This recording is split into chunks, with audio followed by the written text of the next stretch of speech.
I'm Melissa Finell. I'm the writer-director of sensitivity training. I'm Paul Cannon. I'm the cinematographer. We're here at the California Nanosystems Institute on the UCLA campus. It's one of the shooting locations for the film. Sensitivity Training is a female buddy comedy about this really misanthropic woman named Serena, who's a microbiologist. She has all these interpersonal problems with people at work. She finally gets forced into sensitivity training with this very bubbly woman named Caroline. The idea that you would get a sensitivity coach forced upon you is so Los Angeles to me. I came out of the UCLA MFA directing program. Paul came out of the cinematography program. I was always inspired walking around the campus. I think it's a beautiful campus, and I wanted to feature it as much as possible. We did a lot of location scouting at UCLA, and the facilities are beautiful. Did you want to go to the lab? We were able to shoot in a few buildings here in the sort of sciences area. This would be the exterior of Serena's lab.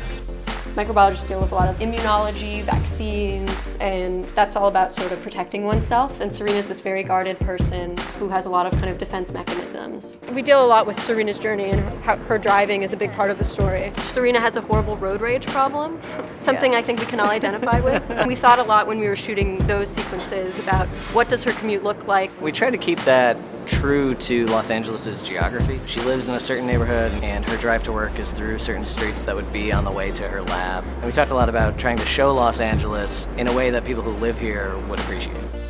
We are in Royce Quad, which is sort of a very iconic central part of the UCLA campus. The architecture of this building is a very different type of architecture than her lab and the science buildings. The climax of the film happens over here.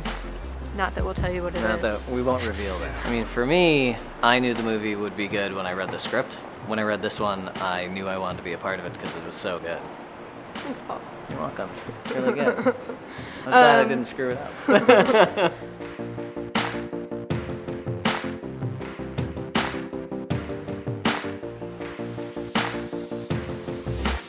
Everything's at right corners and everything makes sense. And when she moves to Echo Park, nothing makes sense. The valley is her childhood, and Echo Park is where she grows.